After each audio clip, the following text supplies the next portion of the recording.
Voilà, alors comme vous le savez, ou vous le saurez, on est dans Parshat Kitetse, et à la fin de cette paracha, on parle d'Amalek. On nous dit Zachor et Amalek, et on nous demande de le détruire entièrement. Et il y a des choses absolument incroyables qu'on a déjà plus ou moins citées, mais je vais rentrer un peu plus dans les détails aujourd'hui sur Amalek. Mais d'abord, on va faire un petit détour et on va revenir à la faute de Adam. Vous savez que nos maîtres expliquent, surtout les maîtres des secrets, expliquent que ce fameux arbre, qui est bien sûr qui est un exemple, il n'y avait pas d'arbre. Comme on sait, la Torah est entièrement codée et il faut être capable de décoder pour comprendre véritablement quels sont les enseignements réels de la Torah. Mais cet arbre qui était l'arbre de la connaissance du bien et du mal, c'était un arbre qui avait des fruits bons et des fruits mauvais. C'est un exemple, c'est pas réel bien sûr. Et si Adam avait attendu jusqu'à Motzei Shabbat, jusqu'à la fin du Shabbat, comme j'ai déjà annoncé, le bien se serait renforcé sur le mal et aurait transformé le mal en bien, ce qu'on appelle la Teshuvah, le retour vers Dieu. Le mal revient vers Dieu. Malheureusement, comme on le sait, je ne rentre pas trop dans les détails, Abraham s'est précipité pour manger de cet arbre-là avant l'entrée du Shabbat, le jour même où il a été créé. Et à ce moment-là, il s'est passé quelque chose, dit entre autres le Hari HaKadosh, le Harizal, c'est que le mal est rentré dans le bien et le bien est rentré dans le mal. Le bien est rentré dans le mal, je ne vais pas en parler beaucoup aujourd'hui, je vais surtout parler du mal qui rentre dans le bien. Le bien est rentré dans le mal, je l'ai déjà cité de nombreuses fois dans mes cours. On sait qu'après la Shoah, énormément d'enfants de nazis sont venus en Israël, ils sont venus à Migdal, à côté de Tibériade, ils se sont convertis, ils sont devenus religieux, une minorité charidim, la grande majorité Dati Leumi, et ce sont des familles extraordinaires aujourd'hui. Et pourquoi? Comment ils savaient j'ai déjà donné cet exemple-là, il y avait un Rav Abaïd Vegan dont le père était le chef des têtes de mort, celui qui jusqu'en 1942 massacrait tous les juifs. Et quand il a appris ce que son père avait fait, il a quitté la famille sans dire au revoir, il est parti au Canada. Au Canada, il a rencontré des juifs, il a décidé de se convertir, il est venu à Jérusalem, il s'est converti, il est devenu un très grand Rav, qui vivait à Baïd Vegan, le fils des têtes de mort, l'officier des têtes de mort. Donc, c'est ça le bien qui rentre dans le mal. On sait, le Talmud nous dit, des descendants de Haman se sont convertis, sont devenus des grands maîtres en Israël. Les descendants de Sancheriv, qui a exilé les 10 tribus, sont devenus les maîtres de Shammai et Hillel. Donc on voit bien que le mal rentre dans le bien. Mais le mal aussi rentre dans le bien. Partout où il y a du bien, le mal rentre à l'intérieur du bien pour essayer de le détruire de l'intérieur. Comme je l'ai souvent expliqué, et je vais le prouver, le peuple le plus infiltré par des forces obscures est le peuple juif. On est infiltré aujourd'hui comme on ne peut même pas l'imaginer. Et comme je l'ai déjà expliqué, que tout l'antisémitisme vient en vérité de ces infiltrés à l'intérieur de nous qui se montrent comme des crapules. Et je peux comprendre qu'après, les nations disent « mais c'est quoi ces foutus juifs de zut ?» D'accord ? Mais ce qu'eux ne savent pas, c'est que ce ne sont pas des juifs, ce sont des infiltrés qui sont à l'intérieur pour salir le peuple juif et pour le faire tomber. Mais on va maintenant parler d'Amalek, quelque chose d'absolument incroyable. D'accord? Vous êtes d'accord qu'on chante tous ensemble? Tu es de ma famille, de mon ordre et de mon rang. Qui c'est qui chante ça? Goldman. Voilà. Mais je vous signale qu'Amalek, c'est notre famille. Hein? Mais Amalek, c'est notre famille. Amalek, c'est le petit-fils de Esav. Ouais. Esav, c'est le frère jumeau de Yaakov. On va en parler, bien sûr. Mais comment qu'on peut imaginer que Amalek, le pire ennemi d'Israël, comme on va expliquer dans les détails, le pire ennemi d'Israël, Hitler, Haman, comment qu'on peut imaginer qu'il est de notre famille? Il y en a qui ne veulent pas l'admettre. Pourtant, c'est marqué clairement dans la Torah, Amalek est de la famille d'Israël. Oh, ça fait plaisir de vous revoir. Excusez-nous, on est un peu en retard.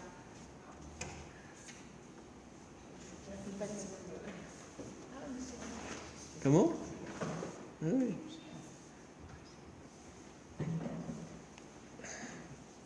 Et donc, Amalek est de notre famille. C'est le petit-fils de Esav, l'arrière-petit-fils de Yitzhak.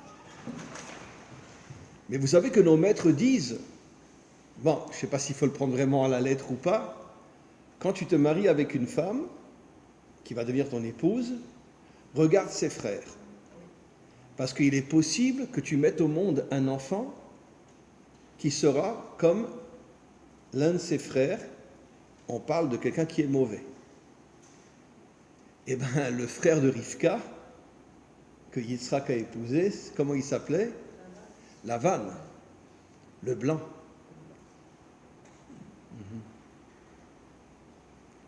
Le blanc. Oui. J'en ai marre d'être blanc. J'aimerais tellement être encore un peu plus bronzé. Ben oui, les blancs, c'est pas des gens gentils, hein. Ils ont massacré, quand ils sont arrivés en Amérique, ils ont massacré des millions et des millions d'Indiens. Après, ils ont fait des films de cow-boys, je l'ai déjà dit, pour nous faire croire que les Indiens étaient méchants et les cow-boys étaient gentils, alors qu'on sait très bien que les cow-boys ont massacré des millions d'hommes, de femmes, d'enfants et de nourrissons. Ne parlons pas de ce qu'ils ont fait aux Noirs. Bon, bref, les Blancs sont des gens extraordinaires, hein, magnifiques. Et pourquoi ils s'appellent Lavan? Pourquoi? J'ai déjà expliqué. Beaucoup de juifs et beaucoup de rabbinim pensent que la guerre de Gog sera provoquée par les Russes. Je dis non, non, non, non.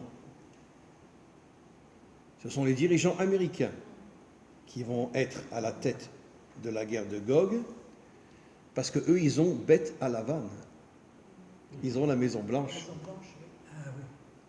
Et si la Torah nous dit que le pire ennemi d'Israël s'appelait Lavan, c'est bien pour nous faire comprendre que Gog sera dirigé par les dirigeants américains. On sait très bien ce que Biden est en train de faire aujourd'hui, sous la table. Il est en train de préparer les Iraniens à avoir la bombe atomique. Et les journaux israéliens en parlent énormément. Mais bon, qu'est-ce qu'on peut faire? Surtout avec le gouvernement qu'on a aujourd'hui, qu'est-ce qu'on peut faire?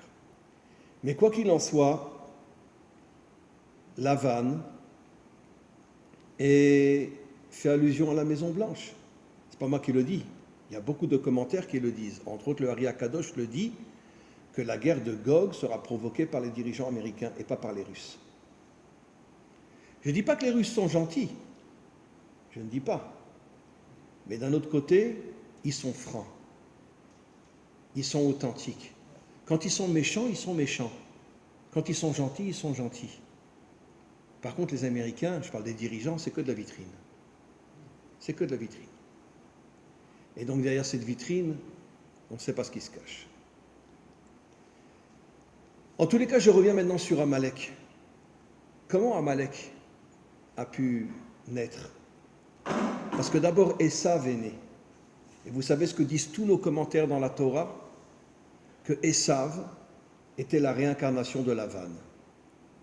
Esav était la réincarnation de Lavan. C'est-à-dire qu'en vérité, Yitzhak n'a pas vraiment fait attention quand il a épousé Rivka. Peut-être qu'il ne savait pas encore cet enseignement qu'il faut regarder qui sont les frères de la femme que tu vas épouser. Et son frère était Lavan. Yaakov est sorti de l'union entre Yitzhak et Rivka, mais Esav est sorti de Lavan. Et Esav, c'est le frère jumeau de Yaakov. Comment c'est possible? Parce que c'est les forces du mal qui se sont introduites dans le peuple juif. comme je l'ai déjà dit tout à l'heure, plus un peuple a un potentiel extraordinaire, et plus il est introduit par des forces négatives. Donnons un autre exemple, d'accord? Vous savez que le rabbi Lubavitch disait que la délivrance viendra de France. Il n'a pas expliqué. Ça veut dire quoi concrètement, viendra de France? Est-ce que le Mashiach sera français? Est-ce que sa femme sera française? On ne sait pas trop. À mon avis, sa femme sera française, puisqu'on sait que l'homme reçoit toutes ses forces de sa femme. Donc à mon avis, sa femme sera française. Mais lui-même n'a pas expliqué. Il a dit la délivrance viendra de France. Mais comment le rabbi Lubavitch peut oser dire une chose pareille, la délivrance viendra de France? Bon, lui, il a vécu des années en France. Il était à la Sorbonne. Vous imaginez un rabbi qui est à la Sorbonne? Bon, c'est assez incroyable. Mais en tout cas, il est à la Sorbonne, il a réussi, il a eu des diplômes, etc. Il est devenu un grand ingénieur. Oh, ça fait longtemps qu'on ne vous a pas vu. Comment? Moi aussi, ça fait longtemps. Mais non, moi, ça fait déjà 3 cours. Ah non, c'est le deuxième. Ah, c'est le deuxième? Ah bon, ça, vous avez raison. Ok. Et donc,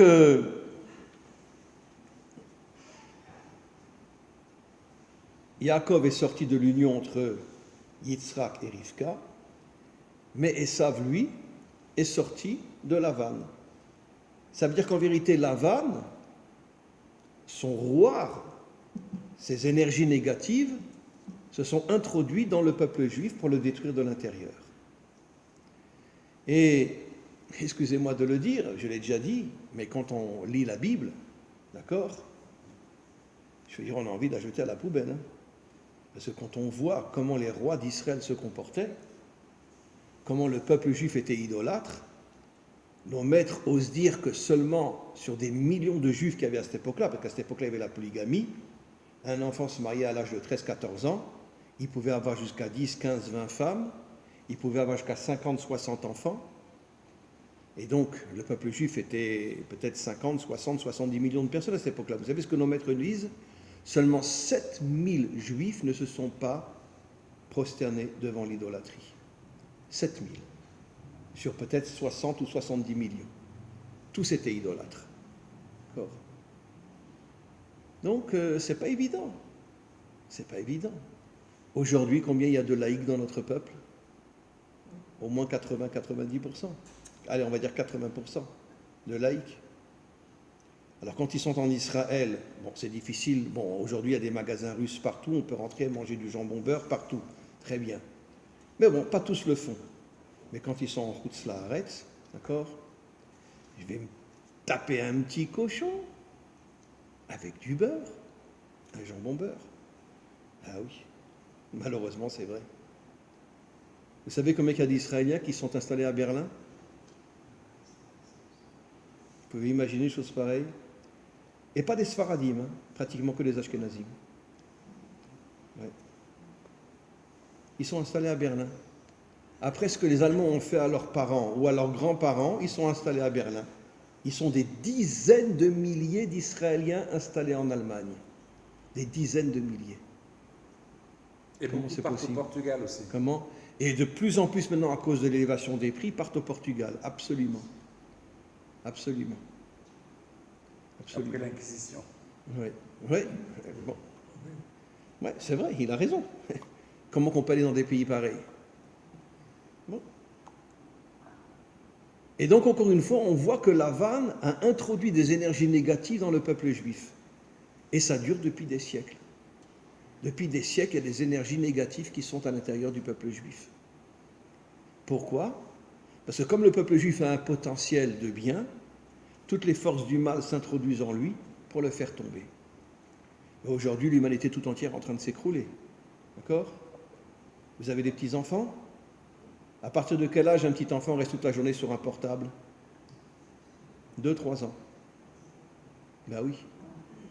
Et moi j'ai des petits-enfants, même leurs familles sont religieuses, mais ça n'empêche pas qu'il a 3 ans et toute la journée il est sur son portable.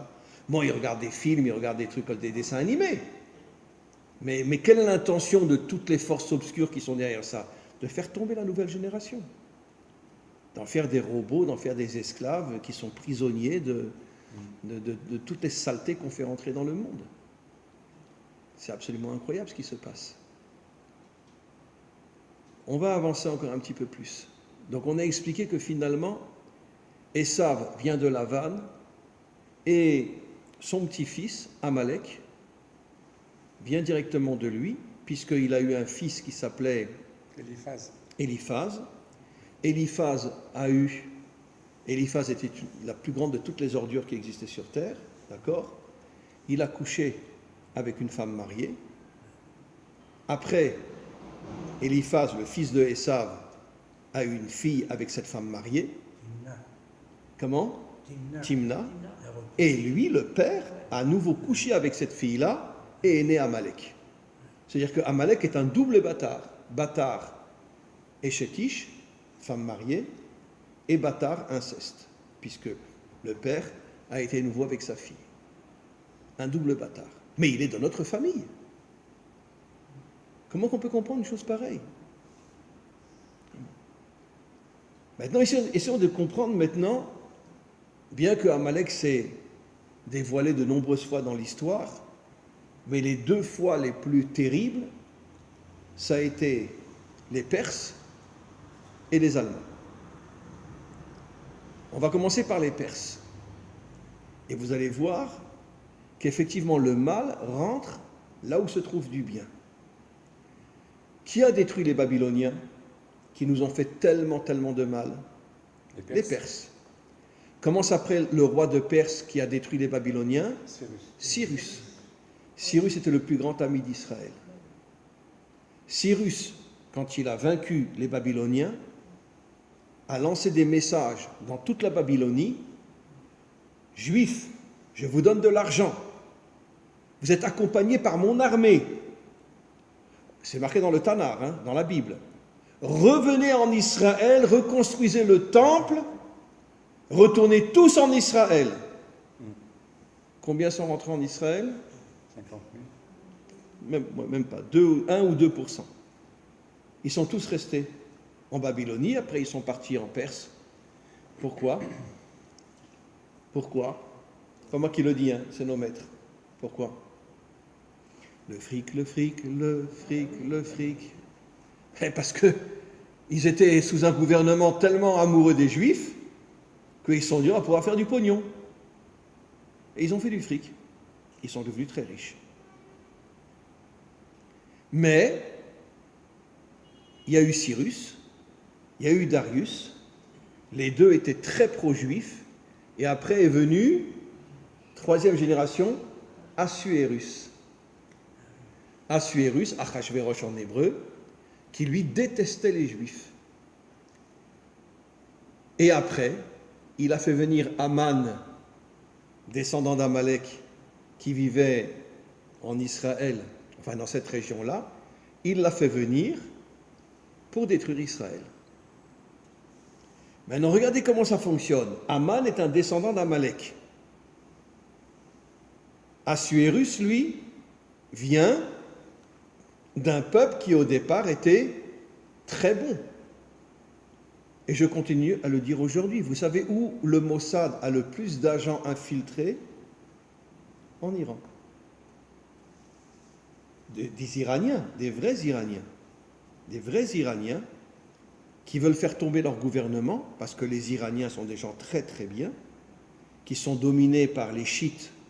D'ailleurs, ça veut dire quoi le mot chiite en anglais? C'est une drogue, non? Le mot chiite en anglais, vous savez pas ce que ça veut dire? Un gros mot. Ça veut dire... la miel. Voilà. Le mot chiite en anglais veut dire la miel. Enfin, la miel, sans le L. Oui, d'accord. On remplace par un R. Voilà. Mais oui, c'est intéressant qu'ils s'appellent les chiites.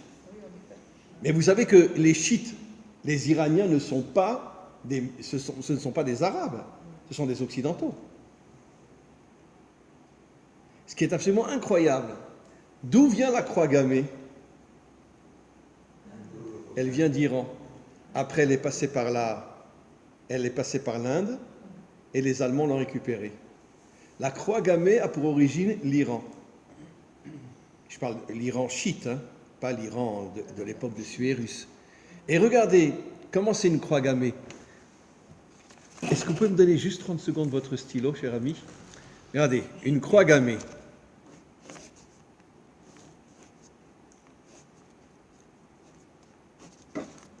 Merci. Regardez. Ça, c'est une croix gammée. Regardez une chose extraordinaire. Si vous prenez ce morceau et ce morceau, et vous les unissez, et vous prenez ce morceau et ce morceau, vous les unissez, vous avez une étoile de David. La croix gammée est la destruction de l'étoile de David. Vous comprenez pourquoi les chiites ont inventé la croix gammée? Parce que les chiites détestent les juifs. À l'époque du Shah, le Shah était notre meilleur ami. Il y avait des échanges entre les Iraniens et les Juifs d'une manière inimaginable. Quand les chiites sont arrivés au pouvoir, à ce moment-là, ils ont créé la croix gammée, d'accord? Enfin, il y a longtemps déjà, hein? Ils ont créé la croix gammée, qui est la destruction du Magen David. Incroyable, hein? Je détruis Israël, je détruis le Magen David. Mais consciemment ou inconsciemment? Non, non, consciemment. Les chiites, c'était consciemment. Après, les hindous, je ne sais pas pourquoi ils ont récupéré la croix gammée, mais ce n'était pas du tout dans une intention anti-juive. Et puis après, Hitler a récupéré la croix gammée, évidemment, dans le but de détruire. Oui, j'étais conscient. Comment? Voilà. Donc, mais on va voir maintenant sur Hitler quelque chose d'assez, de très, très intéressant. En tous les cas, donc, qu'est-ce qu'on voit de là? Au départ, les Perses étaient des gens extraordinaires. Cyrus était véritablement l'ami des Juifs. Il a dit, rentrez tous en Israël, je vous donne de l'argent, je vous donne mon armée, vous serez protégés. Comme a dit notre ami, peut-être 50, 60 000 sont rentrés en Eretz Israël, sur des millions. Voilà, il préférait faire du fric, comme les Américains aujourd'hui. Très bien. Maintenant, après, arrive Assuérus. Assuérus, lui, était mauvais. C'est-à-dire que le mal s'est infiltré chez les Perses. Mais lui n'était encore que le réceptacle. Il avait besoin d'énergie négative pour détruire Israël. Et c'est pour ça qu'il a fait venir Aman. Aman et Assuérus, c'est comme un verre avec du vin dedans, ou avec de l'eau dedans. Assuérus était, je vais vous l'expliquer après avec Hitler, Assuérus était le réceptacle qui avait besoin d'énergie négative. Il a fait venir Aman, direct descendant d'Amalek. Il l'a nommé son bras droit. Et ensemble, ils se sont attaqués à Israël. Donc les premiers dans l'histoire, en tant que nation, bon, il y a dans la Torah, Amalek est venu attaquer les Juifs dès qu'ils sont sortis d'Égypte. Mais je vois maintenant en tant que nation, les premiers qui ont attaqué Israël, c'était les Perses. Qui sont les plus grands ennemis d'Israël aujourd'hui? À nouveau les Perses, bien sûr. Vous savez ce que dit le Talmud il y a plus de 2000 ans? Et on va le voir dans quelques instants. La guerre de Gog, c'est l'union entre le monde occidental et les Perses. Les Perses, les Iraniens. C'est marqué explicitement, vous pouvez le voir, au tout début du traité Avodah Zarah qui parle de l'idolâtrie. C'est marqué que Gog et Magog, c'est l'union entre le monde occidental, les Américains, et les Perses, qui vont attaquer Israël. Voilà. Alors, pourquoi les Perses? Parce que les Perses ne sont pas des descendants d'Ishmaël. Je vous conseille, jeudi, Eliaou Bokhara et moi, on a fait un cours avec un musulman de France. Vous l'avez vu? Un musulman a pleuré. Un vrai musulman qui étudie le Coran, qui est croyant, etc. Mais il a un amour des Juifs, un amour d'Israël. Je vous garantis que on a étudié pendant 1h30 ensemble. C'est sur YouTube. Le site s'appelle Fight Line. La ligne de combat. Fight Line. En anglais, hein, Fight Line. Regardez. Et bien vous verrez cet homme. Franchement, il y a des moments où je retenais mes larmes pour ne pas pleurer en plein cours. Il disait des choses. Attention, c'est un vrai musulman. Un vrai de vrai. Et je lui ai dit pendant le cours, je n'ai aucun doute que vous êtes un descendant d'Ishmaël. Qu'est-ce que nos maîtres disent sur Ishmaël? À la fin de sa vie, il est devenu un juste, inimaginable, un homme qui s'est relié avec Yitzhak, avec un amour inimaginable, et les descendants d'Ishmaël, un jour seront nos frères. D'ailleurs, bon, je sais, je l'ai déjà dit 1000 fois, mais ça m'arrive des fois, je dis une bêtise, je vois un musulman, je lui dis, vous savez qu'on est cousins tous les deux? Et il me dit, mais à quoi tu m'insultes? On n'est pas cousins, on est frères, on a le même père. Et je lui dis, toi, tu es vraiment d'Ishmaël. Mais en vérité, tous les peuples sont infiltrés par des gens qui se font passer pour des musulmans, mais qui en vérité ne sont absolument pas des descendants d'Ishmaël. Comme Israël est infiltré, toute l'Europe est infiltrée aujourd'hui, on le sait très bien. L'Amérique, n'en parlons pas. C'est incroyable. Chaque jour, c'est des centaines de milliers de gens d'Amérique du Sud qui arrivent en Amérique.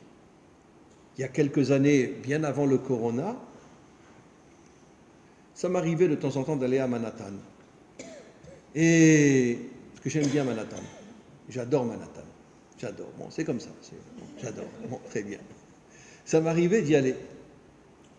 Et là, mon épouse et moi, on est partis pour donner des cours. J'y allais pas pour le plaisir, j'y allais pour donner des cours. On est parti pour donner des cours à Manhattan, c'est-à-dire qu'en vérité, on est parti à Montréal, on était 12 jours à Montréal et 2 jours à Manhattan, pour donner des cours, uniquement pour donner des cours. Et donc, on est parti à Manhattan. Tous les gens parlaient espagnol. J'en revenais pas.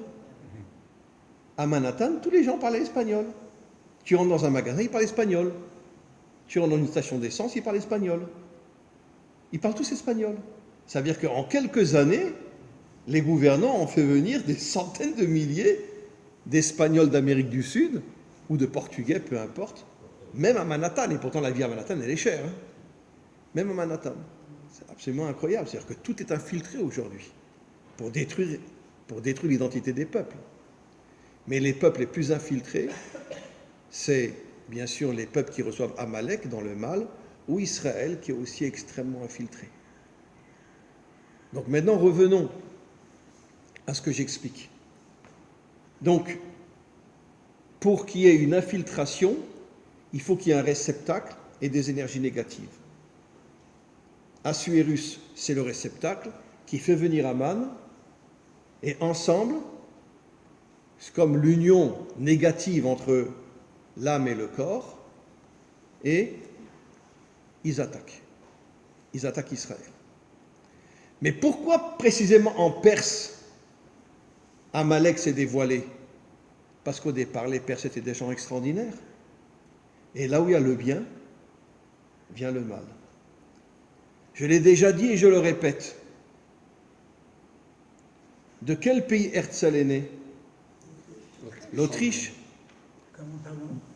Herzl sort d'Autriche. Ah oui, oui, D'où sort Hitler? Autriche. D'Autriche. bien sûr. Pourquoi ce n'était pas un Allemand? Comment il a pu diriger l'Allemagne alors que c'était un Autrichien? Comment c'est possible que les Allemands l'ont accepté alors que c'était un Autrichien? Parce que les Allemands savaient qu'ils détestaient les Juifs.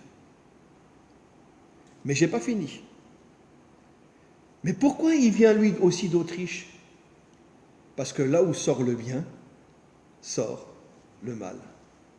Le mal est infiltré dans le bien.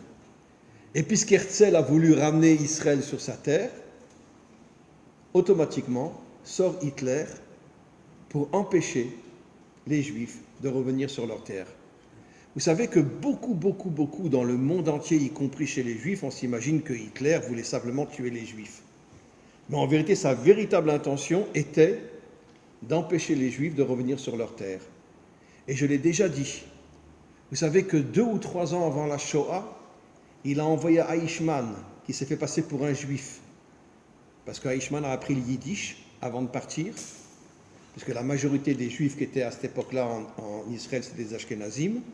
Il y avait les Sfaradim aussi, mais la majorité des Ashkenazim.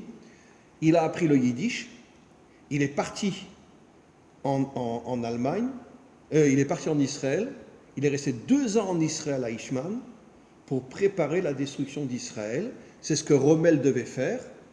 Rommel devait sortir d'Égypte et attaquer Israël. Finalement, il y a eu quelque chose qui s'est mal passé, etc. Et finalement, Rommel est passé par la Syrie, et puis tout a foiré. Mais quoi qu'il en soit, Rommel était censé détruire l'État d'Israël. La véritable intention d'Hitler était d'empêcher les Juifs de revenir sur leur terre. Pourquoi? Il est autrichien, Herzl est autrichien. Tu veux ramener Israël sur sa terre, moi je ferai tout pour les empêcher de revenir sur leur terre. Et 3 ans après la Shoah, on revient sur notre terre. C'est incroyable. 3 ans après la Shoah, on revient sur notre terre. Bon, on n'est pas sorti de l'auberge. Hein. D'accord. Là, je vais vous parler en ashkénaze. La guerre de Gog, elle va éclater bientôt. Hein. Elle va éclater bientôt. Mais bon, tous nos maîtres nous disent que pendant la guerre de Gog, le Mashiach va se dévoiler, il va monter une armée et il arrivera à vaincre Gog et après il partira se battre contre tous les méchants de ce monde et il purifiera le monde et à ce moment-là, le monde sera un monde d'unité, de fraternité entre les peuples et Israël et les nations. Mais quoi qu'il en soit, comme je l'ai expliqué, donc Hitler a envoyé Eichmann pour préparer la destruction de l'État d'Israël. D'ailleurs, dans le procès de Eichmann, ça a été dit. Ça a été dit que 2 ans avant la Shoah, Eichmann se faisait passer pour un juif, puisqu'il avait une tête d'Ashkénaze, et il parlait yiddish, et tout le monde pensait que c'était un juif. Et il allait partout en Israël pour préparer l'attaque d'Israël, avec Rommel. Maintenant, regardez.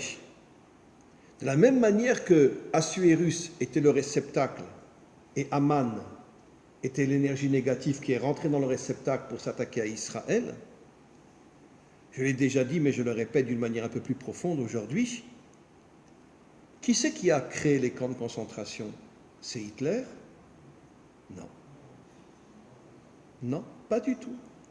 Hitler avait fondé ce qu'on appelle les nazis têtes de mort, qui rentraient partout où se trouvaient des juifs, il les faisait creuser des trous et il les tuait. Mais il n'avait jamais pensé faire les camps de concentration.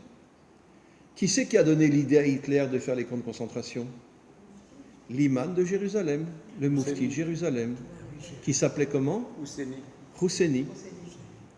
C'est lui qui est venu en Allemagne, il a demandé un rendez-vous avec Hitler, et il a dit à Hitler, je ne te comprends pas. Tu crois il va te falloir des siècles pour tuer tous les juifs à cette allure-là? Fais des camps de concentration. Et c'est le moufti de Jérusalem qui a dit à Hitler de faire les camps de concentration. C'était un descendant d'Ishmaël? Aucune chance. C'était un infiltré. Bien sûr. Vous pensez que les dirigeants du Hamas sont des descendants d'Ishmaël? Aucune chance. Vous pensez que les terroristes sont des descendants d'Ishmaël? Aucune chance. Comment? Celui qui a inventé le gaz Zyklon B, là, oui. C'est un juif. Oui, c'est un juif, oui. Très, mais pour détruire les juifs? Non, bien sûr que non. Non. Mais il a commencé à inventer le gaz moutarde pendant la guerre 14, et c'était un chimiste juif. Ah ben alors là, c'est pas la première fois que j'entends une chose pareille. Ouais. Donc c'est un juif qui a fait le cyclone B? Il n'a pas voulu pour ça. Mais... Oui, non, je comprends, mais en tout cas, c'est lui qui l'a... Et sa punition, ça a été d'être mis de côté par Hitler. Oui. Et il a été tué? Ah, il est mort de chagrin. Ah, il est mort de chagrin? De chagrin, oui. Ah, de ce qu'il avait fait? Bah, il pensait qu'on lui aurait tous les honneurs. Eh ben, c'est incroyable, j'avais jamais entendu ça. Alors maintenant, regardez. Le moufti de Jérusalem, bien sûr, ce n'est pas un descendant d'Ishmaël, puisqu'on sait très bien que Ishmaël est infiltré par... Qui est le premier qui a mélangé tous les peuples? Sanchériv. C'est marqué dans le Tanakh. Il prenait des populations entières, il les amenait dans un autre pays, et à la place, il amenait d'autres populations pour les mettre dans ce pays. Sanchériv a mélangé tous les peuples. Pourquoi? Parce qu'il voulait détruire l'identité des nations. Et donc il a mélangé tous les peuples. C'est lui le premier. Enfin, ça a commencé avec Nimrod, et puis après, avec Sanchériv.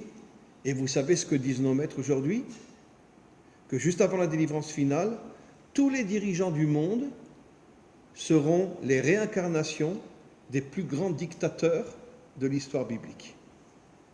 Pharaon, Sanchériv, Nabucodonosor, etc., Assuérus, qui reviennent dans notre génération et qui dirigent les nations, et on voit qu'ils font exactement ce que Sanchériv et ce que Nimrod a fait, le mélange des peuples. Pourquoi le mélange des peuples? Pour casser les identités, pour que plus personne ne sache qui il est. D'accord?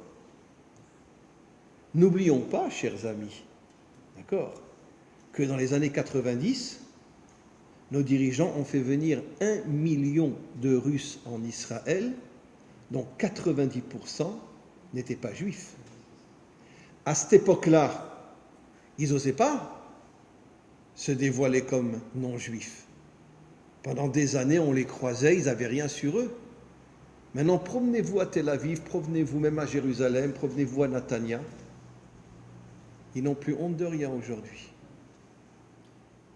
Voilà. Et donc, ils montrent clairement qu'ils ne sont pas juifs. Voilà. Et donc, ça a pris des années, mais aujourd'hui, ils n'ont plus peur de rien. Tous les magasins russes, c'est du porc. Tous les magasins russes, c'est du jambon beurre. Aujourd'hui. Partout, même à Jérusalem. Et même notre maire, qui est pourtant religieux, n'empêche pas d'ouvrir à Jérusalem des magasins de jambon beurre. Et le Shabbat. Comment? Et le Shabbat, maintenant, vous savez qu'il y a de plus en plus d'autobus qui circulent le Shabbat à Jérusalem. Surtout dans Derech Hebron. Vous envoyez plein dans Derech Hebron des autobus Eged, qui roulent dans Derech Hebron. Et je suis sûr que d'ici quelques temps, ça sera partout à Jérusalem et partout dans toutes les villes. Mais allez à Derech Hebron le Shabbat, et vous verrez plein d'autobus qui circulent dans Derech Hebron. Plein. Ah oui, vous verrez. Donc maintenant, je reviens. L'imam, le moufti de Jérusalem, lui représente les énergies négatives. Et Hitler représentait le réceptacle qui devait recevoir ces énergies négatives. Et c'est bien sûr, ce n'est pas le moufti lui-même qui a fait les camps de concentration, c'est Hitler. Mais après avoir reçu les conseils du moufti de Jérusalem. Et maintenant, pourquoi le moufti de Jérusalem a donné ce conseil à Hitler? Parce que le moufti de Jérusalem vivait à Jérusalem, il voyait qu'il y avait de plus en plus de juifs qui montaient en Israël. Et qu'est-ce qu'il voulait? Détruire l'État d'Israël. Et qu'est-ce que c'est la guerre de Gog? C'est la destruction de l'État d'Israël. Bien sûr, c'est ce qu'ils veulent, ça ne se fera pas. Bien que ça serait une guerre terrible. Mais quoi qu'il en soit, on se cachera sous le lit, c'est pas grave, dans une armoire, c'est pas... Comment? Si on peut. Ouais, si on peut. Surtout que l'armée est en train de changer énormément aujourd'hui. Hein. Vous savez qu'il y a de plus en plus de gens qui ne s'engagent plus à l'armée aujourd'hui. Hein. Tout le monde le sait en Israël. Hein. Surtout chez les laïcs. Les laïcs, ils sont tellement occidentaux aujourd'hui à 18-19 ans qu'ils n'en ont rien à foutre d'Israël. Ils veulent partir, s'amuser, et voilà. Et donc, les religieux, les Dati Leumi, et de plus en plus de Haridim s'engagent à l'armée aujourd'hui, mais les laïcs de moins en moins. Et vous ne voyez pas sur les autobus, c'est marqué en hébreu, Anilo mishtamet, ani mesharet, je ne me débine pas, je sers dans l'armée. Pratiquement tous les autobus ont cette chose-là aujourd'hui. Anilo mishtamet, je ne me dégonfle pas, ani mesharet, je serai à l'armée. Pourquoi ils font ces publicités maintenant? Parce que le gouvernement sait qu'il y a énormément aujourd'hui de laïcs qui ne veulent plus rentrer à l'armée. Ils ont envie de s'amuser comme tout le monde. Et donc ils ne vont plus à l'armée. Bon, dans un sens tant mieux, parce que ça fait qu'il y a de plus en plus de religieux qui vont à l'armée, qui sont Shomer Shabbat, qui mettent les tefilines, qui mangent kasher, etc. Donc ça va donner à l'armée le signe du roi David, l'armée du roi David. Et donc, tant mieux, d'une certaine manière. Mais d'un autre côté, il n'y a pas autant de religieux dans le pays que de laïcs. Donc si les laïcs vont de moins en moins à l'armée est en train de s'affaiblir énormément aujourd'hui. Et donc on est dans une situation qui n'est pas facile du tout. Parce que c'est plus l'armée qu'on avait avant. Voilà. Maintenant on va continuer. D'où vient l'Allemagne? Est-ce que vous savez quelle est l'origine de l'Allemagne d'après nos maîtres, d'après nos commentaires? Et si nos commentaires le disent, c'est sûr que c'est vrai. Ashkenaz? Comment? Ashkenaz? Oui, d'une certaine manière. D'ailleurs, le mot Ashkenaz vient de l'Allemagne. Je suis Ashkenaz ou je suis Sfarad, ça vient de l'Espagne. Sfarad, c'est l'Espagne. Il faut dire qu'on est vraiment des tarés. Hein. Pour s'appeler Ashkenaz ou Sfarad, il faut vraiment qu'on soit des tarés. Ben oui, excusez-moi. Comment on peut s'appeler du nom de l'Allemagne ou de l'Inquisition, du nom de l'Inquisition? C'est incroyable. On est fou. Voilà, très bien. Mais quoi qu'il en soit, le mot Ashkenaz vient de l'Allemagne. Absolument. Maintenant, vous savez que le mot Germania est cité de nombreuses fois dans le Talmud. Vous savez ce que nos maîtres disent dans le Talmud il y a plus de 2000 ans? Un jour, l'Allemagne, Germania, se renforcera, sortira pour détruire le monde entier. Ça ne s'est pas vraiment réalisé, mais c'était l'intention avec les V1, les V2, etc. Vous savez qui c'est qui a créé les V1 et les V2? Ça, par contre, c'était un juif aussi. Oui, c'était un juif aussi. Ils l'ont pris, ils lui ont ordonné de créer les V1 et les V2, et quand il refusait, il tuait un membre de sa famille. Et finalement, tous les membres de sa famille sont morts, et je crois que lui, après, il s'est suicidé, mais enfin, il est arrivé à faire les V1 et les V2 aussi, pour essayer d'éviter que sa famille ne meure. Ils ont tué sa femme, ses enfants, ses petits-enfants, etc. Et donc, les V1 et les V2 ont été faits par un juif aussi. Je ne savais pas que les gaz avaient été faits par un juif, et par contre, les V1 et V2, il y a même un film qui a été fait là-dessus, où on voit clairement que c'est un juif qui faisait les V1 et les V2. Pourquoi? Parce que sa famille était menacée de mort, donc pour éviter que sa famille meure, il n'a pas eu le choix. Mais en tous les cas, le but de l'Allemagne était de dominer le monde entier. Il voulait envoyer des V1 et des V2 sur l'Amérique, etc. Maintenant, d'où viennent la source des Allemands? D'où ils viennent? Eh bien, l'un des peuples cananéens. C'est marqué à la fin du prophète Obadiah, c'est marqué dans différents endroits. Regardez à la fin du prophète Obadiah les commentaires et vous verrez, c'est le peuple qu'on appelle le Girgashi. Girgashi. Voilà. Qu'est-ce qui s'est passé? Yahushua était un homme très bien. Il a envoyé aux 7 peuples 7 lettres. Il leur a dit, ceux qui veulent partir, partez. On ne vous poursuivra pas, on ne vous tuera pas, on ne vous fera pas de mal. Le seul peuple sur les 7 qui a accepté de partir, qui a traversé la mer, c'est les Girgashi. C'est marqué explicitement dans le prophète Obadiah, etc. La majorité des Girgashi se sont installés dans le pays qui allait devenir l'Allemagne, et une minorité sont partis en France. D'où l'expression française « mon cousin Germain ». Comment qu'on peut dire « mon cousin Germain » ? Mais parce qu'ils étaient cousins. Parce que ceux qui sont partis en France étaient les cousins de la majorité qui sont partis en Allemagne. Et maintenant, qu'est-ce que nos commentaires racontent? Pendant des décennies, voire même des siècles, à chaque fois que les parents couchaient leurs enfants, enfin leurs petits-enfants, ils leur disaient « un jour viendra ». C'est marqué dans les commentaires qui datent depuis des siècles. Un jour, on massacrera tous les Juifs. Parce que ces ordures-là, ils nous ont poursuivis et ils nous ont obligés à quitter notre pays. C'est un mensonge, c'est pas vrai. Puisque Yahushua leur a dit, si vous voulez partir, on ne vous poursuivra pas, on ne vous fera pas de mal, on ne vous fera rien. Et les Girgashi ont accepté.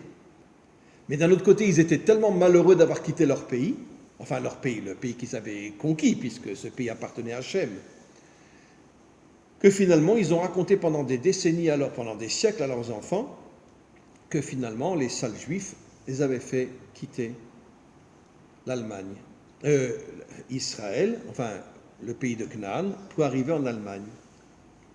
Et c'est comme ça que les Allemands, après, sont devenus les pires antisémites. Mais comment qu'ils ont pu devenir les pires antisémites? Alors je vais vous étonner. Vous savez que pendant la guerre 14-18, les plus grands amis d'Israël, des Juifs, étaient les Allemands? Oui. On voit des Allemands, il y a une photo extraordinaire, plusieurs photos. On voit les Allemands rentrer en Pologne avec plein de nourriture. Les Juifs arrivent vers eux et les Allemands leur donnent à manger, etc., etc. Qui est le premier peuple européen à avoir permis aux Juifs de travailler, de devenir avocat, médecin, financier, etc. C'est l'Allemagne. Il y a eu un petit empereur qui a fait ça. Oui, c'est l'Allemagne. Le premier pays au monde qui a permis aux Juifs de vivre normalement en Allemagne, c'est les Allemands. Et regardez, recherchez sur Google si vous trouverez la photo, vous verrez que pendant la guerre de 14-18, les plus grands amis des Juifs étaient les Allemands. Maintenant, si vous allez dans la région de Lille, ça je l'ai vu de mes propres yeux, quand j'ai fait 2 séminaires à Lille, et je l'ai vu de mes propres yeux, vous voyez des cimetières allemands, une croix, un Magen David, une croix, un Magen David, une croix, un Magen David. Et un jour, j'ai demandé à l'ami qui m'a fait voir, qui m'a fait visiter ces cimetières, je leur ai dit, mais je ne comprends pas, mais normalement les Juifs, ils devraient avoir leur propre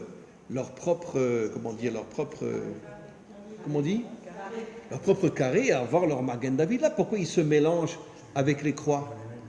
Et vous savez ce qu'il m'a répondu? Il m'a dit, mais parce que les Juifs et les Allemands, à cette époque-là, étaient tellement frères et amis, je parle de la guerre de 14-18, hein, Oui, oui. que les Juifs n'avaient aucun problème à mettre un Magen David à côté d'une croix. Tellement ils s'entendaient bien et tellement ils étaient ensemble pendant la guerre 14-18. Et puis après, comme l'Allemagne, au départ, avait un bon comportement à l'égard des Juifs, les forces obscures ont infiltré l'Allemagne pour la transformer, et elle est devenue le pire ennemi d'Israël, le pire ennemi des Juifs. Vous vous rendez compte comment ça fonctionne? À chaque fois qu'il y a un pays qui est bon pour les Juifs ou pour quelqu'un d'autre, il se retourne et devient catastrophique.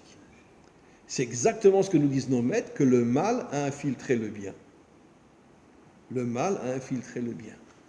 J'avais oublié de dire, mais je l'avais déjà dit, après, quand l'imam de Jérusalem est arrivé en Allemagne, il est resté jusqu'à la fin de la guerre en Allemagne. D'accord? Qui c'est qui a sauvé l'imam et qui l'a amené au Liban? Les Français. Les Français ont récupéré l'imam en cachette, vous pouvez vérifier, je ne mens pas, et après il l'a envoyé en Liban et il est mort tranquillement, très vieux, dans son lit, pépère. D'accord? C'est les Français. Quand je dis les Français, je ne parle pas du peuple français, j'oublie toujours de préciser que je parle des gouvernants. D'accord? Et Pareil pour le mollah iranien. ben oui, le mollah, il a vécu plus de 10 ans en France. Alors que les Français savaient très bien que s'ils rentrent en Iran, ça allait devenir une catastrophe pour les Iraniens. Les Iraniens sont massacrés par les dirigeants chiites. Ils sont vraiment massacrés. Si une femme sort sans la tête couverte, on lui coupe la tête. Hein. Ben, je vous garantis. Hein. On la met en prison, on la viole 100 000 fois et après on lui coupe la tête. Hein.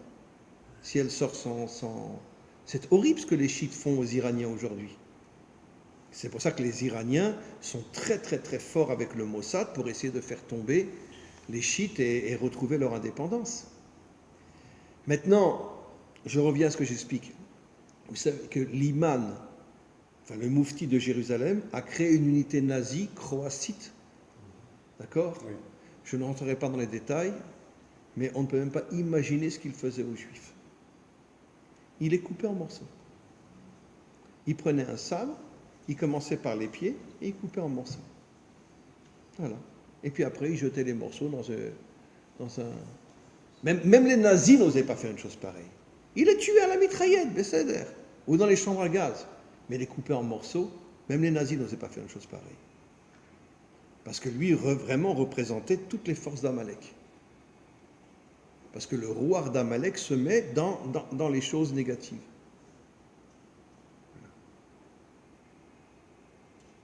Bon, je terminerai sur un côté positif, ne vous inquiétez pas. Non, parce que là, j'ai parlé un petit peu, pendant 3 quarts d'heure, j'ai parlé comme un ashkénaze. C'est que les guerres. Comment? Paracha prochaine. Non, Paracha mais non. prochaine, Ce n'est que les guerres. Non, mais maintenant je vais parler comme un Sfarad. Alors, D'accord. c'est normal que Communique. tu parles comme ça. Maintenant je vais terminer et je vais parler comme un Sfarad. Très bien. Il y aura bientôt la guerre de Gog. Elle va exploser, comme on le sait, nos maîtres le disent, pendant la fête de Sukkot. La guerre de Gog va exploser pendant la fête de Sukkot. Oui. Pourquoi Sukkot? Nos maîtres donnent une explication extraordinaire. Parce que la fête de Sukkot représente Yaakov. Yaakov, c'est l'union des contraires. Yaakov, c'est en vérité l'union des contraires. Ça veut dire que, exactement comme le cours qu'on a fait avec Eliou Bokhara jeudi avec un musulman, c'est ça l'unité. L'unité, c'est pas tu penses pas comme moi, va te faire voir. Non. L'unité, tu regardes l'être humain. Tu regardes la personne. Si c'est un homme extraordinaire, alors très bien, toi tu es le Coran, moi je suis la Torah. Et alors? Laissons l'idéologie de côté, regardons l'être humain. Si l'être humain est un homme extraordinaire, alors tu t'unis à lui, même s'il ne pense pas comme toi. Et c'est ça ce qu'on a perdu depuis des millénaires, parce que tous nos dirigeants nous font croire que l'idéologie, c'est ça l'essentiel. D'accord? Et c'est faux. C'est complètement faux. Bon, très bien, je l'ai déjà dit 1000 fois, mais je le redis.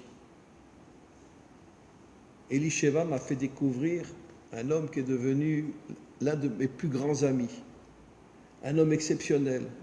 Le chef prieur de la basilique Saint-Pierre au Vatican, Don Alberto. Un vrai catholique qui rentrait dans une église où il n'y avait que des statues. Mais quand je l'ai rencontré, j'ai vu que c'était un homme extraordinaire. Un homme humble, un homme authentique, un homme vrai, et qui avait un amour des Juifs, je ne vous dis pas. Hein. Vous savez que la première fois qu'on s'est rencontrés, d'accord, il était venu un petit peu avant moi, et puis il était dans le jardin où j'avais mon bureau, et quand je suis arrivé à la porte, parce que lui il parlait plusieurs langues, il parlait très très bien le français aussi, il m'a dit « Rav, ne bougez pas ».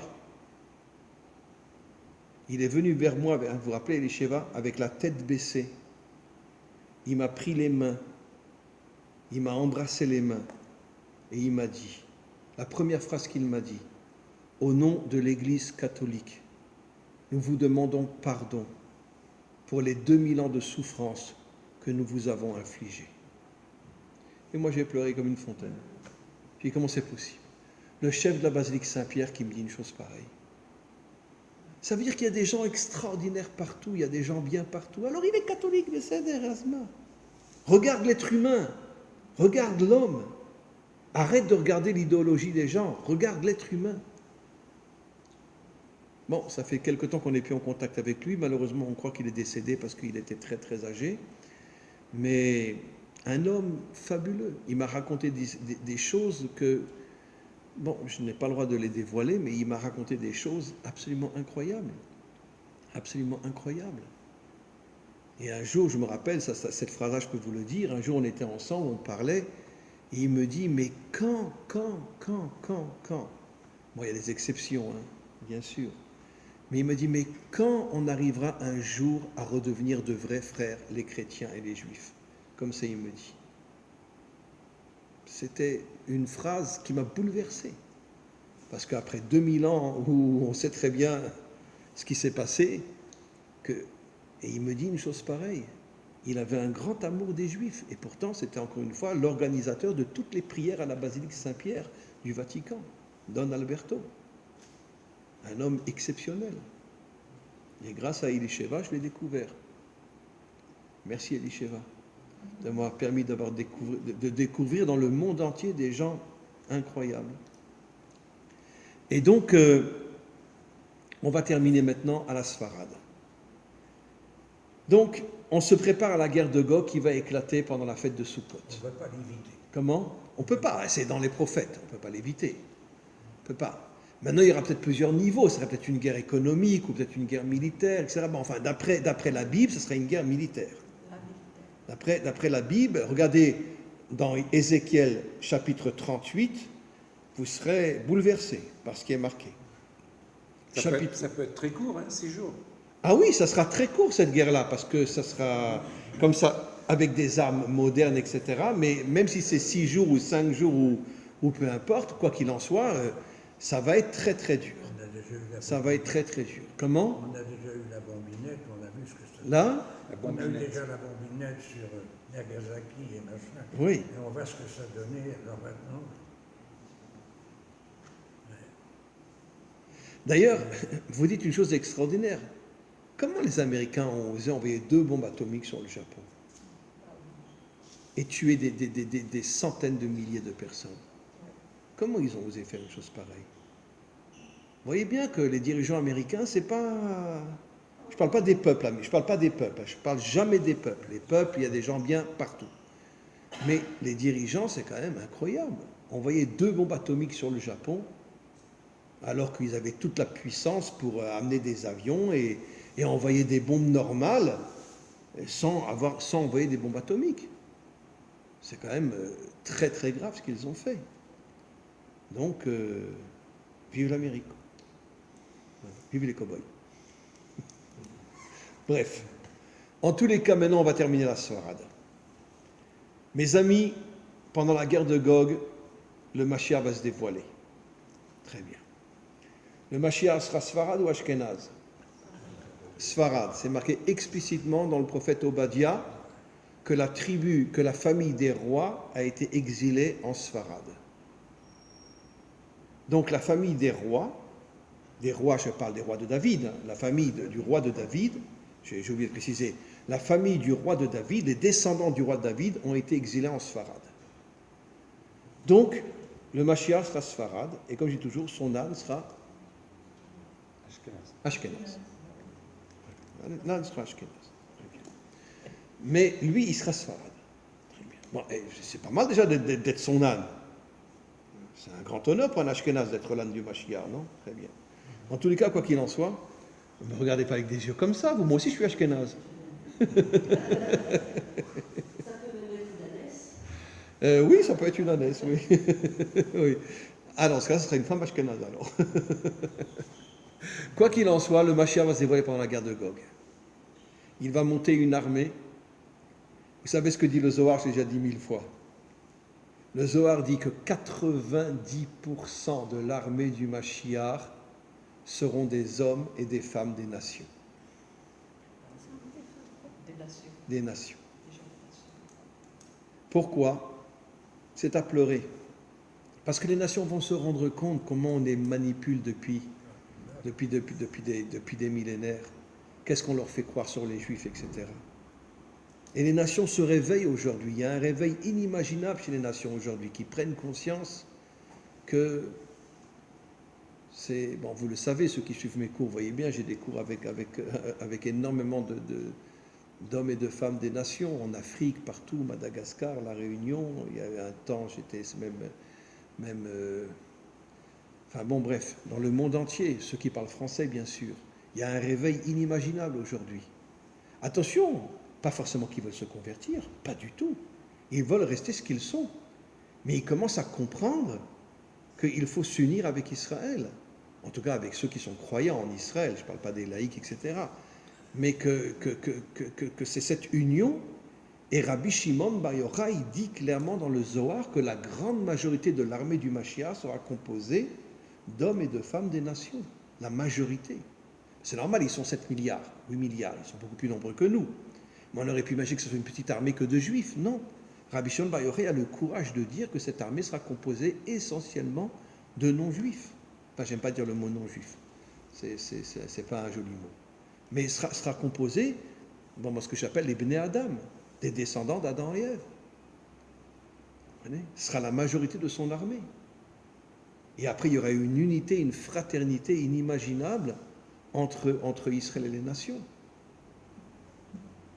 Et donc, c'est la guerre de Gog qui va provoquer cette chose-là.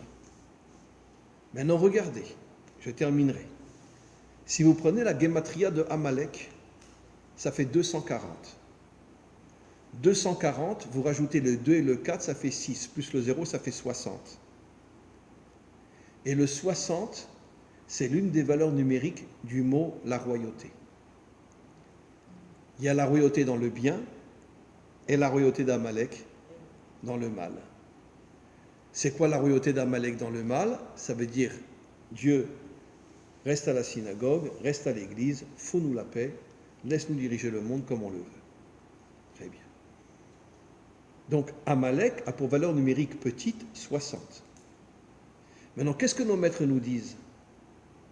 Quand un petit morceau de porc tombe dans une casserole où il y a 60 fois cachère, 60 fois le volume du petit morceau de porc, tu as le droit de tout manger. Batal Veshishim. Comment? Batal Veshishim. Batel Beshishim, annulation dans le Shishim. Et qu'est-ce que le Ari Akadosh révèle? Ça fait allusion à la Malchut d'Hachem qui transformera le bien, le mal en bien. Voilà. Ça veut dire qu'en vérité, il y a deux Malchut aujourd'hui, y compris chez nous en Israël. La Malchut des méchants qui disent au bon Dieu, reste à la synagogue et fous-nous la paix. Et un jour, pendant la guerre de Gog, va se dévoiler le Mashiach, et à ce moment-là, tout le mal de ce monde va se transformer en bien, à l'exception d'Amalek, sur lequel il est dit Timche et Zecher Amalek, détruit Amalek. Parce qu'Amalek, lui, ne peut pas se transformer en bien. Mais par contre, toutes les autres choses mal qu'il y a dans le monde se transformeront en bien grâce à la Malchut d'Hachem, la royauté d'Hachem, qui transformera le mal en bien. J'ai terminé la Sfarad, c'était bien? Bon, très bien, ok. Donc alors, on a terminé la Sfarad, tout sera bien, après on pourra aller au cinéma, au restaurant et tout ça, ça sera super, on va kiffer. Et puis,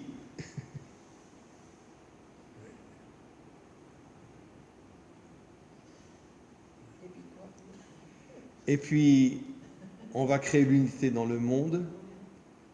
On va respecter les différences. On ne sera pas uniforme. Non, on ne sera pas uniforme.